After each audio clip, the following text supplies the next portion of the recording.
आगे बढ़ते हैं। उत्तराखंड में चारधाम की तैयारियां जोरों पर चल रही हैं और इसी बीच चारधाम यात्रा को लेकर सीएम धामी ने देहरादून में हाई लेवल मीटिंग की।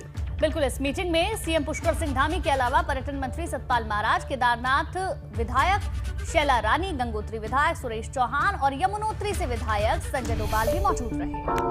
और मुख्यमंत्री पुष्कर सिंह धामी ने चारधाम यात्रा मार्गों समेत अन्य व्यवस्थाओं को दुरुस्त करने के लिए सभी अधिकारियों को निर्देशित किया है। बिल्कुल, आपको बता दें कि कोरोना काल के बाद बड़े स्तर पर चारधाम यात्रा करवाने की तैयारी है। पिछले 2 सालों से कोरोना की वजह से ये यात्रा नहीं हो पाई थी, लेकिन इस बार जब ये यात्रा होगी तो ऐसे में बड़ी संख्या में यात्रा करने के लिए लोग भी पहुंचेंगे, जिसके लिए तैयारियां भी मुकम्मल कर लिया गई हैं। तैयारियां तेज कर दी गई हैं। सीएम धामी ने चारधाम यात्रा के लिए तमाम तैयारियों के और तमाम दिशा निर्देश भी इसको लेकर दिए हैं। अन्य व्यवस्थाएं, क्योंकि पिछले 2 सालों से ये यात्रा नहीं हो पाई थी, तो उन व्यवस्थाओं को दुरुस्त करने के निर्देश भी दिए गए हैं।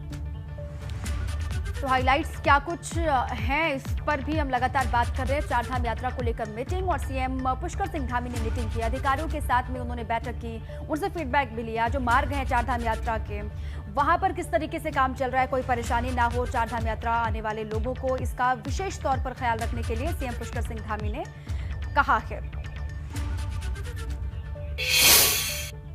और इसी पर ज्यादा जानकारी ले लेते हैं। पंकज राणा हमारे सहयोगी ज्यादा जानकारी के साथ हमारे साथ जुड़ गए हैं। पंकज, क्योंकि चारधाम की यात्रा पिछले 2 साल से हुई नहीं है, अब यह यात्रा होगी, ऐसे में तैयारियां भी ज्यादा करनी होंगी, व्यवस्थाएं भी करनी होंगी, जिसके निर्देश भी मुख्यमंत्री की ओर से दिए गए हैं।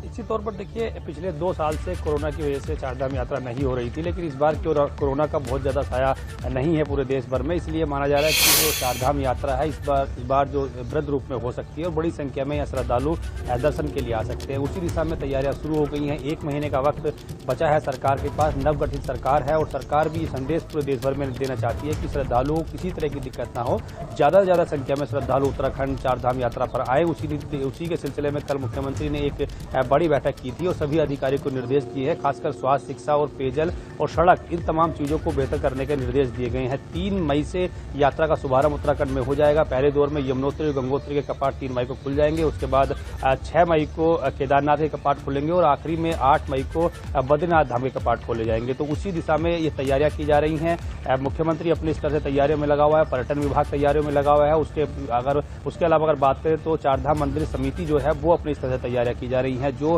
GMBN और गढ़वाल मंडल विकास निगम के तमाम जो गेस्ट हाउस हैं उनको दुरुस्त किया जा रहा है, सड़कों को बेहतर किया जा रहा है। सबसे बड़ी जो दिक्कत है वो ऑल वेदर रोड में अलग अलग जगह जो लैंडस्लाइड से दिक्कत होती है, जहां पर सड़क का निर्माण हो रहा है, वहां पर मलबा ना आए, यातायात बाधित ना हो, उसको हटाने के निर्देश दिए गए हैं। और उससे बड़ी दिक्कत है केदारनाथ धाम में जो बर्फ पड़ी हुई है, जहां पर बहुत ज्यादा दिक्कत है। बर्फ हटाने का काम पिछले 1 महीने से लगातार जारी है। तो इस तरह की पूरी व्यवस्था को दुरुस्त किया जा रहा है ताकि देश भर से श्रद्धालु यहाँ आए। जैसा कि आपने भी बताया, बर्फ हटाने का काम लगातार चल भी रहा है। ऐसे में चारधाम यात्रा सुचारू हो, इसके लिए मुख्यमंत्री की ओर से निर्देश भी दिए गए हैं। शुक्रिया आपका जानकारी के लिए।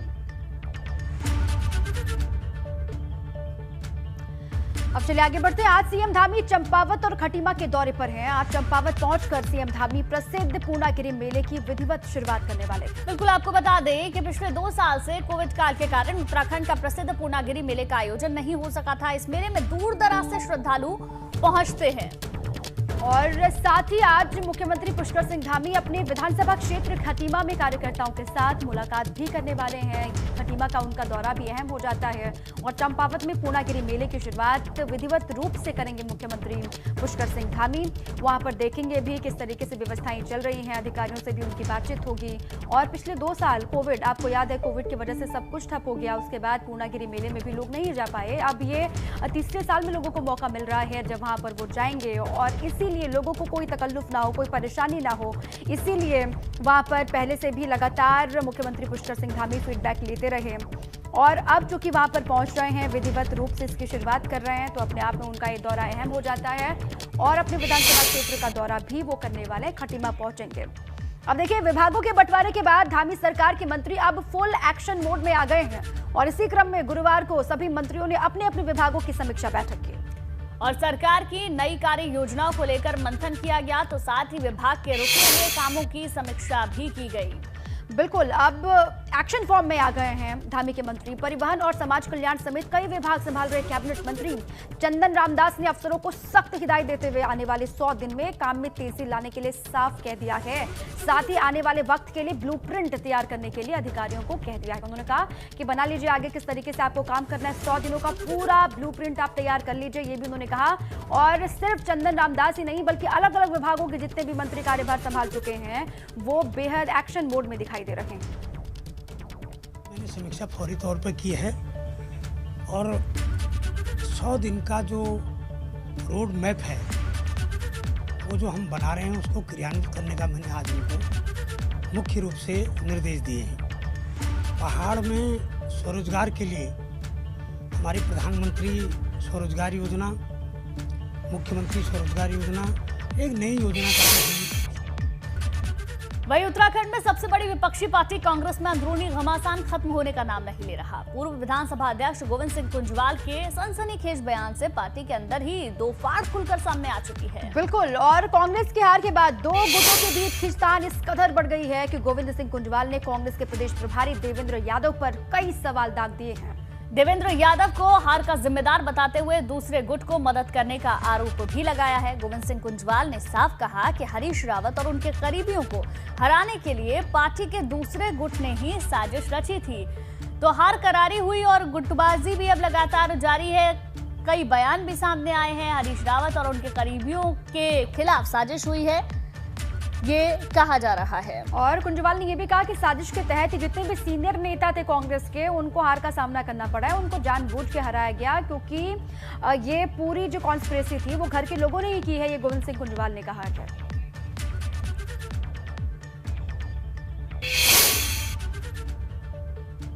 जो हमारे यहाँ प्रभारी भेजे गए वो प्रभारी भी उन गुटों की खाई को कम करने में सफल नहीं रहे और यहाँ तक भी साफ देखने को मिलता था, सुनने को मिलता था। हमारे कार्यकर्ता भी कहते थे, जनता भी कहती थी कि साहब आपका दूसरा ग्रुप तो ये कह रहा है कि हरीश रावत को हम मुख्यमंत्री नहीं बनने देंगे। और अगर वो इस चुनाव में हार भी गए, सरकार ने भी आई, तो 2027 में फिर हरीश रावत चुनाव नहीं लड़ेगा तो फिर तो हमारा एक ग्रुप रहेगा जो भी हम मुख्यमंत्री बनेंगे। वहीं सीएम योगी के निर्देश गृह विभाग के 100 दिन, 6 माह, 1 साल, 2 साल और 5 साल के लिए तय किए गए लक्ष्य को समय से पूरा किया जाए। सीएम योगी ने देखा गृह विभाग का प्रेजेंटेशन। सीएम योगी ने इसके लिए तकनीक का अधिकतम प्रयोग करने के लिए कहा है। कल देर रात तक मुख्यमंत्री आवास पर गृह विभाग के अधिकारियों के साथ एक बैठक भी हुई। गृह विभाग के अधिकारियों ने कानून व्यवस्था को बेहतर करने, अपराध पर प्रभावी नियंत्रण, महिला एवं बाल सुरक्षा संगठन को और ज्यादा मजबूत करने के लिए अपनी प्लानिंग बताई है। यूपी 112 का रिस्पांस टाइम न्यूनतम करने, अग्निशमन सेवाओं और यातायात व्यवस्था को बेहतर करने, प्रशिक्षण की क्षमता को बढ़ाने और प्रत्येक पुलिसकर्मी को आवासीय सुविधा उपलब्ध कराने से जुड़ा अपना प्लान बताया गया। सीएम योगी ने देखिए कानून व्यवस्था को लेकर निर्देशित भी किया है अधिकारियों को और गृह विभाग के साथ भी उनकी लगातार लंबी बैठक चली है और साफ तौर से कह दिया है कि सभी पर ध्यान देना होगा, काम बेहतर तरीके से करना यही एकमात्र फोकस होना चाहिए। इसी पर शैलेश अरोड़ा हमारे साथ जुड़ चुके हैं। शैलेश, जो बैठक हुई है गृह विभाग के साथ में योगी आदित्यनाथ की, हाईलाइट्स क्या रही बैठक की वो जरा बताएं। बिल्कुल, देखिए देर रात तक की बैठक चली थी और हाल ही में जो मुख्यमंत्री ने सभी विभागों को निर्देश दिए थे कि वो अपने अपने लक्ष्य बनाकर लाएं और प्रेजेंटेशन दिखाएं, तो उसी कड़ी में गृह विभाग ने 100 दिन, 6 महीने, 1 साल, 2 साल और 5 साल के जो लक्ष्य हैं उनको लेकर अपना प्रेजेंटेशन मुख्यमंत्री के सामने दिया, जिसके बाद में मुख्यमंत्री ने इसको जो बताई गई चीजें, जो उसकी प्लानिंग्स बताई गई वो ये रही कि गृह विभाग के अधिकारियों ने कहा कि अपराध पर जो प्रभावी नियंत्रण कैसे होगा, महिला बाल सुरक्षा का जो काम है वो कैसे होगा, इसके अलावा कानून व्यवस्था को कैसे बेहतर कर सकते हैं, इसको लेकर जो प्लानिंग की गृह विभाग की वो बताई। बाद में जो यूपी 112 का रिस्पांस टाइम है उसको कैसे कम से कम किया जाए, इस पर खास तौर से देखिए चर्चा हुई ताकि अगर कोई मुसीबत में उसको तत्काल मदद मिल सके। अग्निशमन की जो सेवाएं हैं, यातायात व्यवस्था, इसको लेकर काफी चर्चा हुई क्योंकि ट्रैफिक जाम जो है वो एक बड़ी समस्या के रूप में है। और अभी हाल ही में हमने देखा था कि 25 तारीख को जो शपथ ग्रहण समारोह हुआ था तब केंद्रीय मंत्रियों तक को इस ट्रैफिक जैम का सामना करना पड़ा था। कई सांसद जो है वो इस कार्यक्रम में शामिल तक नहीं हो पाए थे, जिसके बाद में काफी हड़कंप भी मचा था। तो यातायात व्यवस्था जो है उसको लेकर किस तरह की प्लानिंग है इसके ऊपर बात की गई। जो अग्निशमन की सेवाएं हैं उस पर बात हुई। एक बड़ी अहम चीज जो रही, एक प्लानिंग जो थी जो पेश की गई वो ये कि सभी पुलिसकर्मी जो है उनको आवासीय सुविधा किस तरह से दे दी जाए। तो मुख्यमंत्री ने इन चीजों को देखा और ये कहा है कि जो लक्ष्य तय किए गए हैं उन लक्ष्यों को निर्धारित समय सीमा में पूरा किया जाए और इसके साथ ही तकनीक का इस्तेमाल किया जाए, जिससे कि इन चीजों को जल्द से जल्द पूरा तो किया ही जा सके, लेकिन साथ में ट्रांसपेरेंसी भी रहे, हर चीज की मॉनिटरिंग सरल हो सकेगी अगर तकनीक का इस्तेमाल किया जाएगा।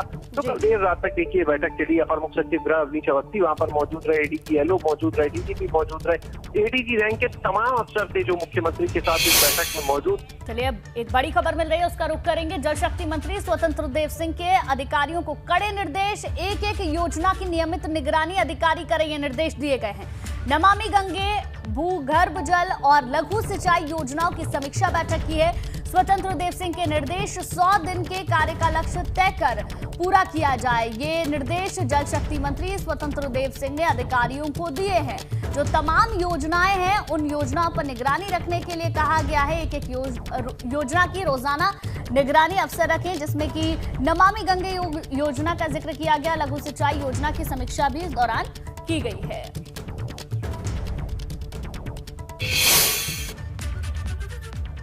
और फिर से उत्तराखंड की बात करते हैं। उत्तराखंड की जनता को महंगाई का एक और बड़ा झटका लगा है। उत्तराखंड सरकार ने बिजली के दाम बढ़ा दिए हैं और अब पहाड़ पर बिजली महंगी हो गई है। बिल्कुल, उत्तराखंड में बिजली की दरों में 2.68% का इजाफा किया गया है। आपको बता दें कि नियामक आयोग ने साल 2022-23 के लिए नया टैरिफ प्लान जारी किया है। इतना ही नहीं, अब नया बिजली कनेक्शन लेना भी महंगा पड़ेगा। कितनी बढ़ोतरी हुई है ये भी हम आपको दिखा रहे हैं। डोमेस्टिक श्रेणी में 15 पैसे, कमर्शियल श्रेणी में 16 पैसे, इस तरीके से एक श्रेणी में जो बढ़ोतरी हुई है वो हम आपको आपकी टेलीविजन स्क्रीन पर दिखा रहे हैं। कल से बिजली महंगी हो गई है, ऐसे में आम जनता की जेब पर सीधे तौर पर इसका बोझ पड़ेगा। तो आज से बिजली महंगी हो रही है। 2019 में जहां 2 रुपये 69 पैसे हुआ करते थे और अब 2% बिजली महंगी हो गई है। UGVNL पिटकुल द्वारा 10.18% टैरिफ हाइक के लिए अपनी पिटीशन दी गई थी, जिसको भी ड्यू डिलिजेंस के बाद आज हम लोगों ने 2.68% टैरिफ हाइक दिया है। इसमें हम लोगों ने 4 लाख जो हमारे रफली BPL कंज्यूमर है 20%, उन पे टैरिफ हाइक सिर्फ 4 पैसे प्रति यूनिट का है और 11,61,000 कंज्यूमर जो करीबन 45% हैं उन पे टैरिफ हाइक सिर्फ 10 पैसे प्रति यूनिट का रखा गया है। इसी प्रकार से इंडस्ट्रीज़ वालों के लिए हम लोगों ने जो पीक आवर सरचार्ज था उसको 5% की जगह 2.5% कर दिया है और जो नॉर्मल आवर्स थे उनको हमने सुबह 8 बजे से लेकर शाम को 6 बजे तक कर दिया गया है। देहरादून में सीबीआई का सबसे बड़ा एक्शन देखने को मिला है। यहां सीबीआई ने national highway authority of India के उत्तराखंड रीजनल अफसर पर रेड डाली है। राजधानी देहरादून में कई जगह छापेमारी में सीबीआई ने छानबीन की है। दरअसल जांच एजेंसी को NH-74 समेत कुछ प्रोजेक्ट्स में बड़े घपले की खबर मिली थी, जिसको लेकर सीबीआई ने तकरीबन 1 घंटे तक तहकीकात की है। तो दून में सीबीआई का अब तक का सबसे बड़ा एक्शन इसको माना जा रहा है। NHAI अफसर के घर पर छापा मारा गया, करीब 1 घंटे तक तहकीकात वहां पर की गई और दस्तावेजों को भी खंगाला गया। वहीं नैनीताल से खबर मिल रही है, जहां जंगल में लगी आग से रिहायशी क्षेत्र में खड़ी कार जल गई है। मॉल रोड पर कार में आग से 2 कारें खाक हो गई हैं। लोगों ने दमकल विभाग को इसकी सूचना दी है। देखिए, कुछ तस्वीरें भी आपको दिखा रहे हैं किस तरीके से जंगल में खड़ी कार अचानक से जल गई, पूरी तरीके से जलकर खाक हो गई। मॉल रोड की ये तस्वीरें आपको हम दिखा रहे हैं। दमकल विभाग की टीम भी वहां पर पहुंची और आग पर काबू पाया गया। चलिए खबरों में आगे बढ़ते हैं। हल्द्वानी में आदमखोर बाघ का आतंक लगातार जारी है। आलम यह है कि अब रिहायशी इलाके में भी लोग महफूज नहीं हैं। जंगल के बाद अब काठगोदाम के कुमाऊं कॉलोनी में एक महिला को अपना शिकार बना लिया है। दरअसल फतेहपुर वन रेंज में बाघ पिछले कई महीनों से वन विभाग के लिए सिरदर्द बना हुआ है और ये बाघ अब तक 5 लोगों की जान ले चुका है। हालांकि वन विभाग की टीम अभी भी बाघ को पकड़ने के लिए सर्च ऑपरेशन का दावा कर रही है, लेकिन अभी तक बाघ पर शिकंजा कसने में कोई खास कामयाबी वन विभाग के अधिकारियों को नहीं मिली है। अब लोग यहाँ के दहशत में जीने को मजबूर हैं। और अब अगली खबर खटीमा से है, जहां राजस्व विभाग की टीम ने अवैध निर्माण के खिलाफ कार्रवाई की है और 17 मील में सरकारी जमीन पर किए गए अवैध निर्माण को तोड़ दिया गया। दरअसल यहां पर बिना परमिशन के सरकारी जमीन पर बना पक्का निर्माण कराया जा रहा था, जिस पर टीम ने अब रोक लगा दी है। तो अवैध निर्माण के खिलाफ एक्शन लिया गया है। ये तस्वीरें खटीमा की आपको दिखा रहे हैं। सरकारी जमीन पर अवैध निर्माण के खिलाफ कार्रवाई की गई है और राजस्व की टीम यहाँ पर पहुंची। अवैध निर्माण पर किस तरीके से शिकंजा कसा जा रहा है, उसी की तस्वीर हम आपको ये दिखा रहे हैं खटीमा से।